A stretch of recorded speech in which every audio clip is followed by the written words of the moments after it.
In this video, I'll show you how to download a Facebook ads invoice.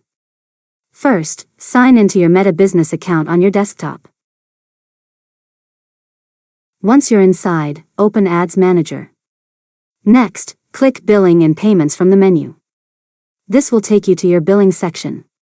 After that, scroll down to the Payment Activity or Transaction History area where you'll see your recent charges and payments. Now, find the invoice you want to download and click on the transaction. Next, click Download Invoice or Download PDF, depending on the option available in your account.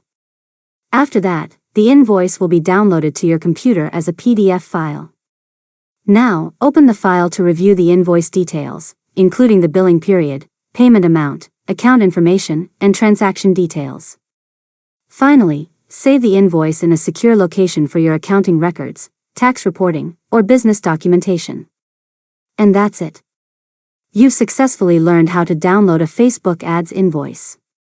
If you found this tutorial helpful, make sure to subscribe to Learn Mode Lab for more tutorials.